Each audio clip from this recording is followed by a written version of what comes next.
So just as your car needs regular maintenance to keep it running, your body needs regular checkups too. And since March is Colorectal Cancer Awareness Month, we're going to talk about colon cancer screenings and prevention. Joining me from MidState Medical Center are Dr. Maria Johnson and Dr. Thomas Jung.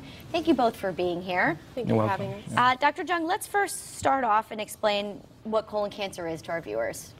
Well, your colon, first of all, is just the last part of your intestinal tract. It's about 3 to 4 feet long, running around the outside of your belly. And unfortunately, as the years go by, at times, one or a small part of your colon can just go basically crazy, start to divide uncontrollably and become what we call a neoplasm, a cancer of the colon. And if not caught in time, it can cause a great deal of trouble and even death. Now, would you say this is common? Yeah, unfortunately, if you sat in your homeroom classroom and you had 20 people in your classroom in high school, about one person is going to get cancer of the colon at some point in their life. Now, Dr. Johnson, let me ask you, how many Americans die each year from this? Well, we know that colorectal cancer worldwide is the third leading cause of cancer in men and the second most commonly diagnosed cancer in women. In the United States, it's actually the second leading cause of cancer death. Each year, over 140,000 Americans are diagnosed with colorectal cancer, with more than 50,000 dying from colorectal cancer each year. Wow, so that number's increasing. It's actually overall the rates of colorectal cancer are decreasing. Oh, great, okay. With our detection, and this is why it's so important to bring awareness to colorectal cancer. Very good. And Dr. Jung, let's talk about some of the risk factors. Yeah, well, you know, the sad thing about colon cancer is, of course, as with most everything in life, it tends to occur more as we grow older. But other risk factors that you have to worry about, some of it which you don't have any control over, is, of course, being man. Some smoking, obesity. If you have an inflammatory bowel disease, or like a Crohn's disease or an ulcerative colitis. If you have a family history, your brother, sister, mother, father, people in your family who have neoplasms of the colons or polyps in their colon, those are all unfortunate risk factors for getting colon cancer. And Dr. Johnson, what can we do to prevent this? What are some measures we could take?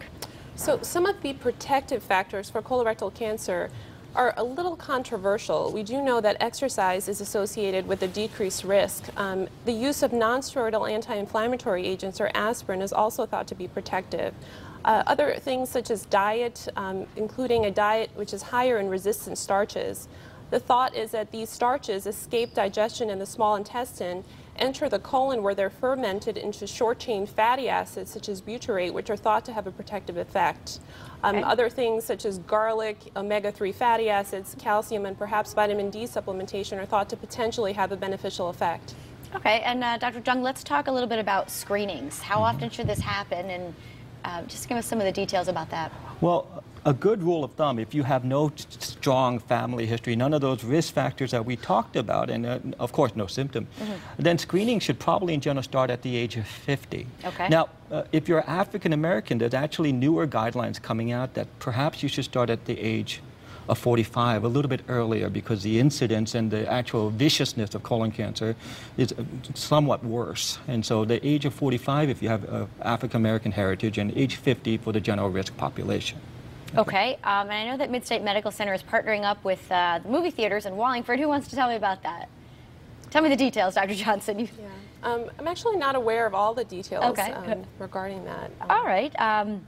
Well, we'll get to that in a moment, but I want to thank you both for being here. A lot of information, and again, this month is Colorectal Cancer Awareness Month. I'll put some information up on the screen. MidState Medical Center is conveniently located just minutes off of Route 691 in Meriden. Go to midstatemedical.org for more information, or call 203-694-8200. Again, doctors, thanks so much. Thank you. All right, coming up next, Chef Herc from AIDS Project New Haven's Caring Cuisine shares a healthy recipe, but first, take a look at this.